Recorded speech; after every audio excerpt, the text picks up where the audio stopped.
Jadi orang Palestina paling hebat, paling mewah itu kerja jadi cleaning service sama penunggu toko. Dan rata-ratanya cuma kerja harian, opah. Itu. Dan yang tidak kalah pentingnya, keterpurukan dalam masalah pendidikan. 10 juta orang melawan 2 miliar kaum muslimin. 2 miliar kaum muslimin tetap aja dikencingin sampai sekarang, nggak bisa ngapa-ngapain. Nah, saya mencoba untuk menjelaskan bahwa untuk bisa mengalahkan Israel sebenarnya secara teoritis itu mudah. Kan begini, Israel unggul dalam hal apa? Dalam hal teknologi perang. Mereka unggul dalam IT, mereka unggul dalam media, mereka unggul dalam propaganda, dalam diplomasi, dalam penguasaan teknologi. Nah, 2 miliar kaum muslimin sebenarnya bisa kan mengejar itu. Kaum muslimin itu harusnya mengejar dalam teknologi, mereka harusnya mengejar dalam ekonomi, mereka harusnya mengejar dalam hal diplomasi, mereka harusnya kuat dalam bidang media dan sebagainya. Dan itu semua bisa dimulai dari hal sederhana, langkah sederhana, yaitu apa? Memperbaiki sistem pendidikan.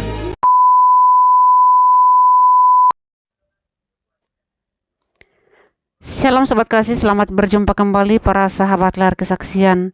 Di tengah-tengah kekeringan yang sedang melanda Iran dan juga rencana mereka terus-menerus ingin menghancurkan bangsa Israel, namun Israel setiap saat, setiap hari memunculkan ide-ide barunya ke publik yang membuat semua orang tercengang. Teknologi apa lagi yang sedang diluncurkan oleh bangsa Israel? Mari kita simak penjelasan lengkapnya dari juru bicara IDF yang tentu saja membuat bangsa di sekitarnya tercengang. Berikut video selengkapnya. Sistem pertahanan udara berbasis laser Eitan telah dikerahkan secara operasional. Sementara IDF menyatakan bahwa semua front masih terbuka. Iran terkejut, Turki memandang dengan iri, dan tentara-tentara di seluruh dunia memperhatikan hal ini. Di arena utara, Amerika Serikat menekan pemerintah yang diakui secara internasional untuk melucuti senjata Hizbullah. Namun itu adalah misi yang mustahil bagi mereka. Utusan Amerika telah memperingatkan bahwa dalam waktu dekat IDF mungkin akan membuka front baru demi memastikan keamanannya sendiri. Seorang pejabat tinggi keamanan Israel telah memperingatkan bahwa Israel berada di persimpangan jalan keamanan yang sangat menentukan. Dan sekali lagi, semua front tetap terbuka. Ngomong-ngomong, tokoh senior Hamas, Mohammed Abu Tir, telah ditangkap dan saat ini ditahan di sayap teroris Nukbah. Namun Hamasnya juga memindahkan jenazah seorang sandera yang gugur dari sebuah bangunan di kota Jamaliyah, alih-alih menyerahkannya kepada Palang Merah.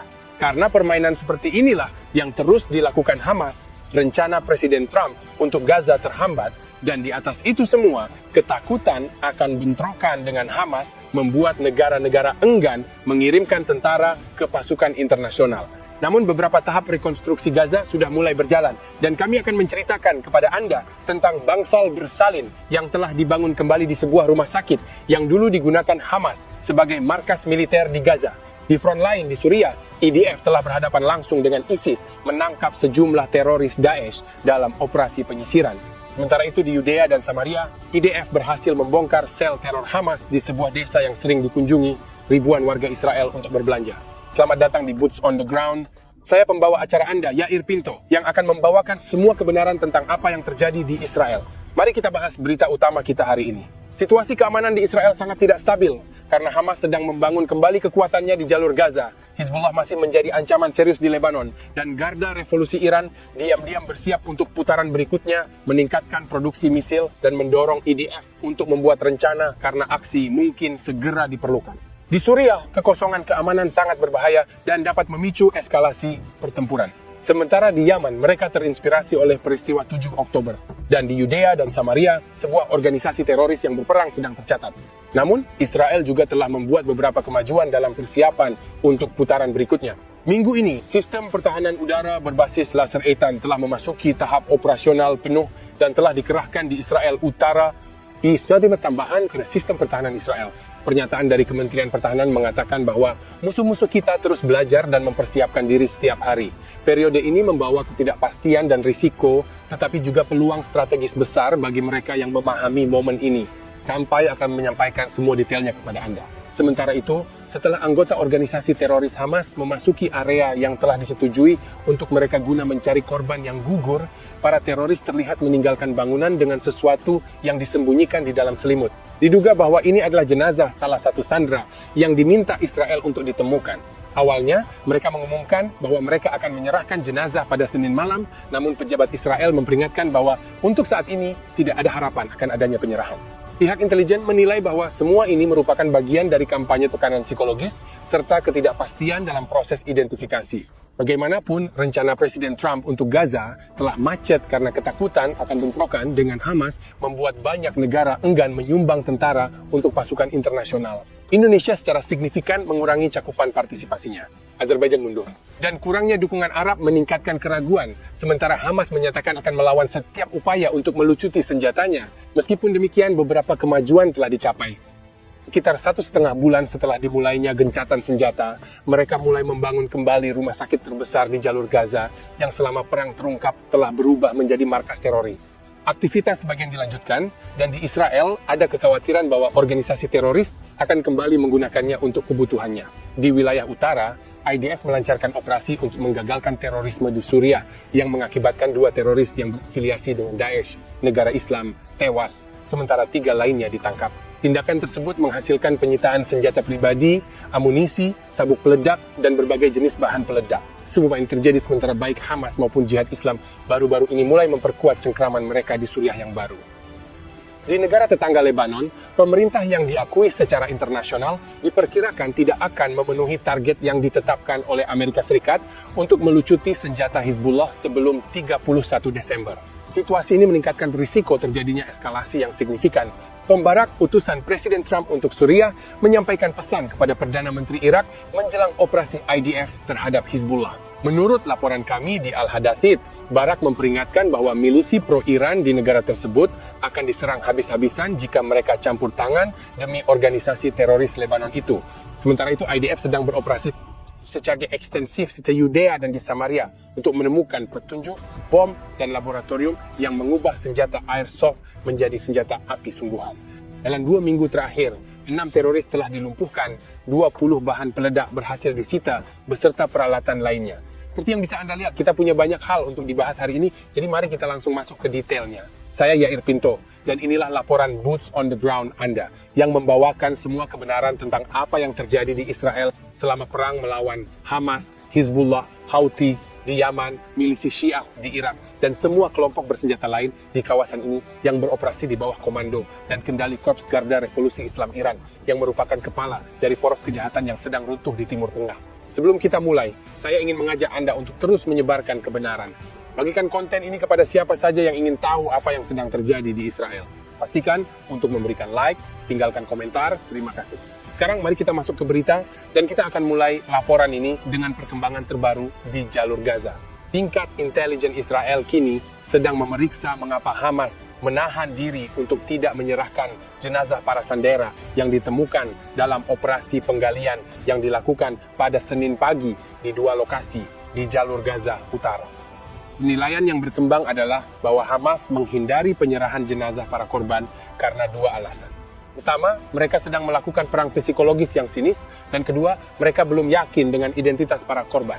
Sebagai pengingat, sejak Kamis lalu, anggota Hamas telah melakukan pencarian di beberapa lokasi di wilayah Beit Lahia dan Jabalia. Pagi ini, mereka menemukan dan menggali 5 jenazah di 2 lokasi, 4 jenazah di 1 titik, dan di titik lain ditemukan 1 korban tambahan. Pemeriksaan Hamas menentukan bahwa 4 jenazah tersebut adalah anggota Hamas, dan penilaiannya adalah bahwa jenazah tambahan merupakan warga Israel yang diculik. Namun hal itu belum dapat dipastikan. Saat ini jenazah Ran Guyali, seorang tentara IDF dari unit Yassam, serta warga negara Thailand Snotisak Ranatalak masih belum ditemukan. Namun seorang pejabat keamanan mengatakan bahwa Hamas tahu persis di mana kedua korban tersebut berada. Sebagai pengingat, Israel mengonfirmasi tadi malam bahwa mereka mengizinkan Palang Merah Internasional dan beberapa teroris Hamas untuk melintasi garis kuning ke sisi Israel di bagian utara jalur Gaza di wilayah Beit Lahia untuk mencari 2 sandera Israel yang gugur beserta jenazah mereka. Dalam beberapa jam terakhir, anggota Hamas telah beroperasi di sebuah sel grid di dalam Beit Lahia menggunakan bulldozer dan peralatan teknik untuk mencoba menemukan korban penculikan yang hilang. Dalam berita terkait, pejabat politik senior mengatakan bahwa pengerahan pasukan internasional untuk menstabilkan jalur Gaza yang dianggap sebagai komponen utama dari rencana perdamaian Presiden Trump untuk jalur Gaza pasca konflik mengalami kesulitan untuk direalisasikan karena negara-negara yang diharapkan menyumbangkan tentara untuk pasukan ini menjadi semakin ragu dan berhati-hati. Di negara-negara yang seharusnya berpartisipasi dalam pasukan ini, kekhawatiran semakin meningkat bahwa tentara mereka akan mendapati diri mereka dalam situasi di mana mereka harus menggunakan kekuatan terhadap teroris Hamas, dan karena itu beberapa negara menarik kembali kesediaan mereka untuk mengirim pasukan. Indonesia yang sebelumnya menyatakan akan mengirim hingga 20.000 tentara untuk misi penjaga perdamaian ini, kini sedang mempertimbangkan untuk mengirim pasukan yang jauh lebih kecil. Selain itu, pejabat politik mengatakan bahwa Azerbaijan yang sebelumnya diperkirakan akan mengirim pasukan juga telah mengubah posisinya. Secara paralel, tidak ada negara Arab yang berkomitmen untuk mengirim tentara. Masalah perlucutan senjata Hamas menjadi persoalan utama yang membuat negara-negara ini enggan berpartisipasi dalam pasukan tersebut karena dari sudut pandang mereka ini adalah misi yang mustahil. Seiring berjalannya waktu, motivasi negara-negara ini untuk berpartisipasi dalam pasukan semakin menurun dan keraguan terhadap kemungkinan keberhasilan rencana Trump pun semakin meningkat. Berbicara tentang rencana Trump, Amerika Serikat menetapkan target untuk mengerahkan pasukan di jalur Gaza pada bulan Januari, dan pelatihan serta pengaturan logistik pasukan tersebut diperkirakan akan memakan waktu beberapa minggu, tetapi saat ini tampaknya seluruh langkah ini terhenti. Sementara semua ini terjadi, keadaan di jalur Gaza tidak tenang. Hamas terus mengirim teroris untuk menyelidiki garis kuning, mencoba menemukan titik lemah dalam pasukan IDF. Sejauh ini IDF telah dengan tegas menahan semua upaya tersebut yang berujung pada eliminasi beberapa teroris Hamas. Sebelumnya, kami melaporkan bahwa menurut serangkaian publikasi di media Arab, IDF telah memperluas area garis kuning, zona penyangga timur jalur Gaza, selama 1 minggu terakhir, dan memindahkan batas serta penandanya sekitar 300 meter ke arah barat di sepanjang perbatasan. Menurut laporan, wilayah timur tetap kosong dari penduduk dan kini berada di bawah kendali penuh Israel, sementara sebagian besar penduduk jalur Gaza terkonsentrasi di bagian barat yang dikuasai Hamas. Pada saat yang sama, IDF merilis rekaman operasi rekayasa di Rafah, termasuk pembersihan puing-puing dan persiapan untuk pembangunan area hunian sementara. Publikasi tersebut juga menggambarkan diskursus internal yang intens antara tingkat politik dan keamanan Israel, mengenai signifikansi jangka panjang dari perluasan garis kuning tersebut dengan latar belakang penundaan yang terus berlangsung dalam pembentukan pasukan internasional yang seharusnya beroperasi di Gaza. Pejabat keamanan di Israel secara tegas menyatakan kekhawatiran bahwa wilayah timur dapat menjadi area dengan status yang mirip dengan area C di Yudea dan Samaria, yang bisa menjadi wilayah di bawah kendali penuh Israel dan kendali sipil jika kerangka kerja yang jelas tidak ditetapkan untuk hari setelahnya. Menurut laporan, baik di Israel maupun di Amerika Serikat, semakin menguat gagasan bahwa tanggung jawab keamanan di sisi timur akan dialihkan kepada pasukan internasional segera setelah hal ini memungkinkan. Dalam berita terkait, dalam beberapa hari terakhir, beredar video yang mendokumentasikan pekerjaan rekonstruksi besar-besaran di sayap wanita dan bersalin di rumah sakit Shifa di kota Gaza. Bangunan yang hampir sepenuhnya hancur akibat perang ini telah direkonstruksi dan juga telah beredar di jejaring sosial, yaitu rumah sakit Shifa di Gaza. Hal ini terjadi meskipun ada kekurangan akut bahan bangunan, peralatan medis dasar, dan perangkat canggih. Para pekerja di jalur Gaza berhasil menghidupkan kembali sebagian aktivitas di lokasi tersebut. Masuknya dana untuk tujuan rehabilitasi jalur Gaza atau masuknya peralatan teknik dan bahan bangunan secara resmi tidak diharapkan hingga dimulainya fase B dari perjanjian gencatan senjata, dan hanya setelah 2 jenazah sandera Israel yang tersisa di Gaza dikembalikan. Salah satunya adalah warga negara Thailand dan yang lainnya warga negara Israel. Untuk saat ini, belum jelas dari mana pendanaan untuk proyek rekonstruksi rumah sakit tersebut berasal, namun di Gaza mereka sudah mulai melakukan pekerjaan itu. Saya bilang bagus untuk mereka. Saya berharap lebih banyak pekerjaan rekonstruksi segera dilakukan di jalur Gaza, agar orang-orang yang tinggal di sana bisa menjalani kehidupan yang layak dan berhenti berusaha keras merusak hidup saya dan jutaan warga Israel di sini di pihak kami. Itu adalah sesuatu yang patut diharapkan, dan yang lebih penting lagi, sesuatu yang patut didoakan. Namun, di samping gambar-gambar dari Gaza, Israel mengingat temuan-temuan yang dipresentasikan oleh IDF selama perang, termasuk dokumen foto dan video yang menurut pihak pertahanan membuktikan bahwa Hamas mengubah rumah sakit tersebut menjadi area operasi militer sepenuhnya. Menurut IDF, infrastruktur terowongan Hamas beroperasi di bawah kompleks tersebut, dan sandera-sandera ditahan di sana pada menit-menit pertama setelah penculikan mereka, sementara ruang komando dan kendali beroperasi di bawah dan di samping gedung itu.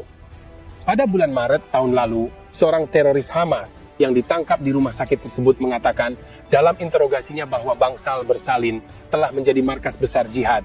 Di Israel, mereka menekankan bahwa ini adalah salah satu yang paling kasus-kasus menonjol di mana sebuah organisasi teroris memanfaatkan institusi medis kemanusiaan untuk kepentingan militer yang merupakan pelanggaran berat terhadap hukum internasional. Hamas di pihaknya menolak tuduhan tersebut dan menyebutnya sebagai propaganda Israel, yang merupakan kata yang selalu digunakan oleh para pembohong ketika mereka dipanggil atas tipu daya dan kebohongan mereka ketika mereka tertangkap. Bagaimanapun juga, di Gaza, mereka menampilkan dimulainya kembali sebagian aktivitas di rumah sakit sebagai simbol ketahanan dan pemulihan. Namun pejabat Israel telah memperingatkan kemungkinan bahwa Hamas akan memanfaatkan rekonstruksi tersebut untuk kembali mengoperasikan infrastruktur militer di bawah kedok sipil dan menggunakan orang-orang di rumah sakit sebagai tameng manusia. Bagi komunitas internasional, kenyataannya memang kompleks. Di satu sisi, ini adalah institusi medis utama bagi populasi sipil yang sudah kelelahan. Di sisi lain, tempat ini, menurut IDF, telah digunakan Hamas untuk aktivitas teroris secara intensif. Jadi, di seluruh dunia, orang bertanya-tanya apakah renovasi saat ini terutama merupakan langkah kemanusiaan yang dimaksudkan untuk menyelamatkan sistem kesehatan yang hampir runtuh, atau bagian dari perang kognitif Gaza melawan Israel, serta apa implikasinya terhadap dimulainya kembali aktivitas di salah satu lokasi paling sensitif di jalur Gaza. Sementara itu, pusat medis Shifa terus menjadi simbol kompleksitas Gaza. Ini adalah pusat medis yang sangat vital di jantung sebuah konfrontasi dan di pusat perdebatan mengenai masa depan jalur Gaza. Israel telah melalui begitu banyak hal selama beberapa tahun terakhir ini. Pemulihan sedang berlangsung, tetapi membutuhkan waktu, prosesnya lambat. Komunitas-komunitas masih terus membangun kembali.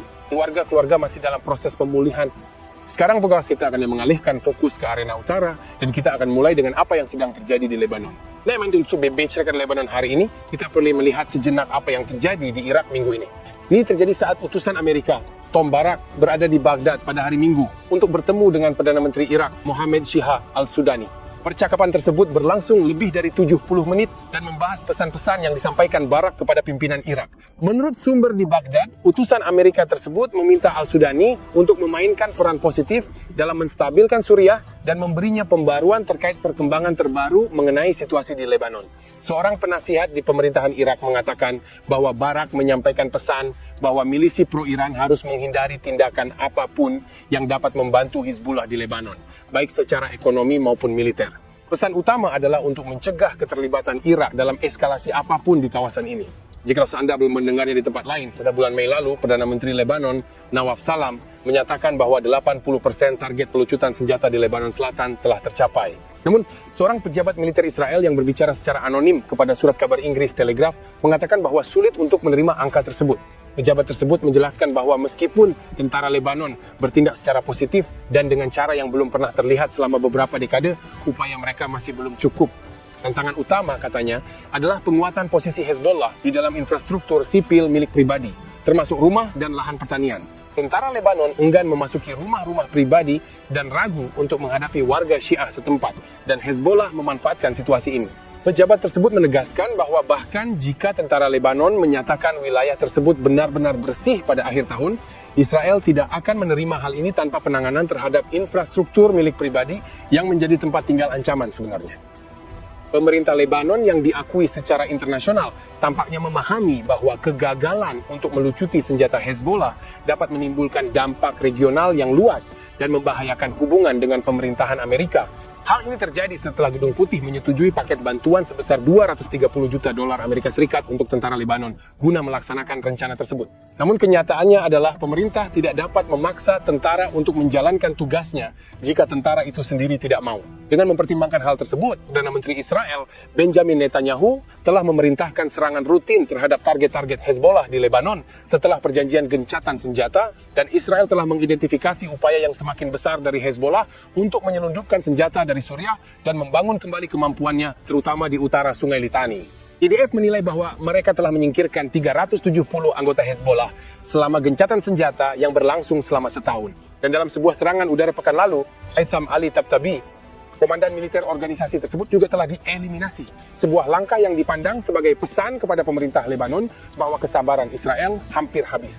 Dan di sini, di TBN Israel, kami akan terus menghadirkan semua kebenaran tentang apa yang terjadi di Israel. Jadi silakan tinggalkan komentar, beri suka, dan bagikan konten ini kepada sebanyak mungkin orang. Dan tentu saja, jika Anda belum melakukannya, pastikan untuk berlangganan TBN Israel, saluran YouTube mereka, agar Anda tidak pernah ketinggalan episode Boots on the Ground berikutnya. Lihat, saya ingin memberikan kepada Anda gambaran yang jelas sejenak status keamanan saat ini yang menggambarkan realitas yang sangat tidak stabil, di mana Israel harus tetap waspada di semua lini secara bersamaan, baik dalam pertahanan maupun penyerangan. Kita akan mulai di Gaza. Hamas meskipun telah menerima pukulan berat belum lenyap. Sebaliknya mereka justru berusaha untuk memulihkan diri. Menurut penilaian, mereka masih memiliki puluhan ribu teroris dan ratusan roket, beberapa di antaranya siap diluncurkan. Di lingkungan pertahanan, mereka dengan jelas mengatakan bahwa pekerjaan di Gaza belum selesai. Israel bertekad untuk mencegah normalisasi organisasi ini dan upaya pembangunannya kembali. Kami tidak ingin organisasi ini kembali menjadi kekuatan militer dan politik yang signifikan dengan cara apapun, dan mungkin dalam waktu dekat harus melakukan ini dengan kekuatan. Lebanon, bagian utara kemungkinan akan segera menjadi arena pusat. Hizbullah telah melemah, tetapi masih jauh dari selesai. Penilaian menyebutkan puluhan ribu pesawat tempur dan persenjataan yang tersisa hanya sekitar 10.000 roket, yang hanya beberapa di antaranya benar-benar roket yang tepat dan akurat. Di Yerusalem, mereka memandang momen ini sebagai kesempatan bersejarah. Hizbullah dapat dilucuti senjatanya, dan jika pemerintah Lebanon tidak melakukannya, Israel akan melakukannya sendiri, mungkin dalam waktu dekat. Penghapusan Tabtabi tampaknya hanyalah awal cerita dan bukan akhir. Iran. Di Republik Islam Iran, situasinya relatif tenang. Mereka berlomba maju. Pengembangan rudal balistik berjalan dengan cepat. Kesenjangannya makin menyempit. Kemampuan mereka kembali menjadi ancaman nyata bagi Israel. Di lembaga pertahanan, mereka menilai bahwa operasi lain mungkin diperlukan untuk mencegah Iran menjadi kekuatan yang mengancam keberadaan kita. Surya, kisahnya lebih rumit daripada yang terlihat. Tokoh-tokoh kunci seperti Al-Julani menjadi incaran para penentang rezim ini. Dan kekosongan keamanan menarik masuk unsur-unsur teroris ekstremis, mulai dari ISIS hingga afiliasi Hamas.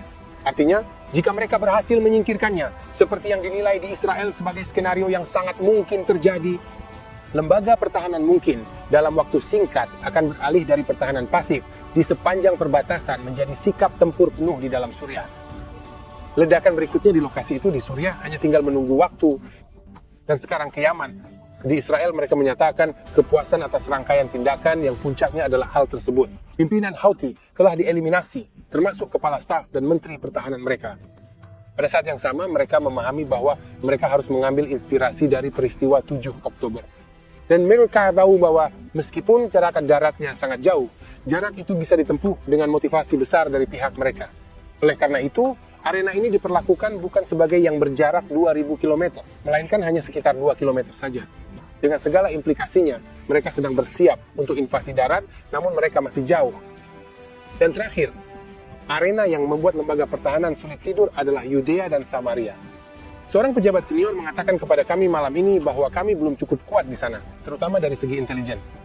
Senjata-senjata berbahaya terus masuk, organisasi teroris semakin percaya diri dan berpengalaman, dan sistem telah bersiap untuk kemungkinan skenario seperti 7 Oktober meletus tiba-tiba dari sana, meskipun dengan intensitas yang lebih rendah dibandingkan yang terjadi di Gaza.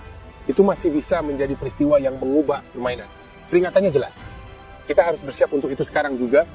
Organisasi teroris telah memahami bahwa serangan penikaman, penabrakan, dan penembakan terarah tidak akan mencapai tujuan jahat mereka, dan mereka mengambil inspirasi dari pembantaian yang dilakukan Hamas di selatan, serta sedang berlatih untuk skenario semacam itu. Jadi inilah 6 arena, 6 titik gesekan, semuanya terjadi secara bersamaan. Israel sedang berdiri di atas sebuah kawasan dan saat ini sedang membuat keputusan-keputusan yang akan menentukan seperti apa tahun-tahun mendatang. Dengan semua itu, saya ingin mengundang Anda menjadi bagian tim dengan membantu kami menyebarkan kebenaran. Bagikan konten ini, sukai, komentari, beritahu teman Anda, berlangganan TVN Israel di YouTube, agar Anda tidak pernah ketinggalan episode Boots on the Ground berikutnya. Dan sekarang kita akhiri dengan melihat alat terbaru yang telah dikembangkan Israel untuk mempertahankan tanah air kita dari ancaman rudal, roket, dan drone yang semakin meningkat. Saya berbicara tentang sistem pertahanan udara berbasis laser O8 yang akhirnya mulai beroperasi secara aktif.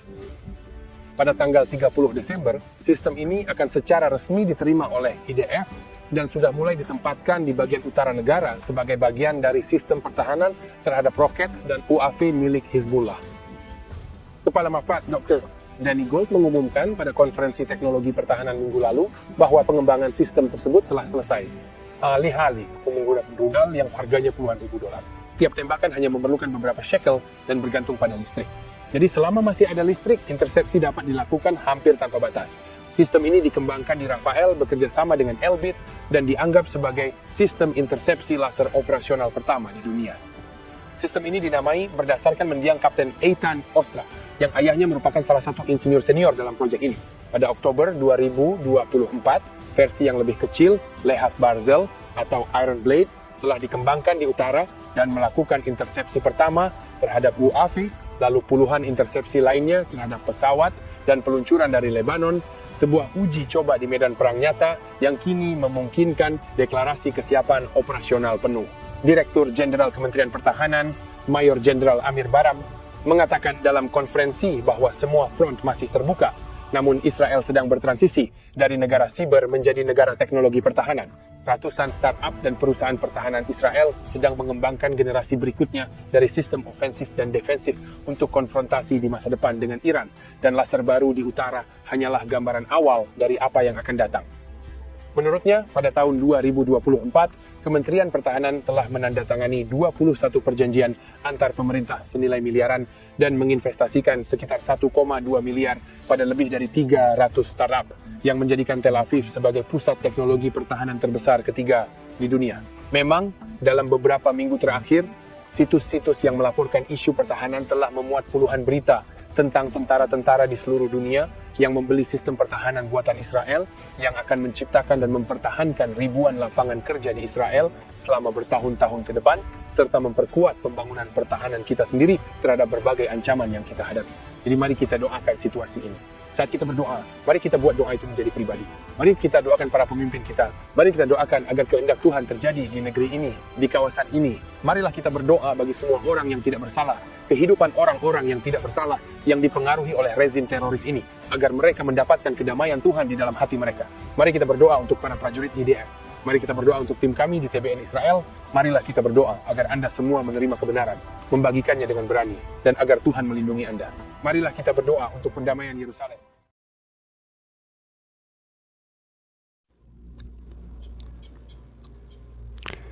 Ya, terima kasih sobatku, kita semua telah menyimak dari hingga akhir video ini dan kita semua paham bagaimana teknologi baru diluncurkan dari pihak Israel, di mana begitu banyak musuh-musuh yang bercita-cita ingin menghancurkan eksistensi Israel. Namun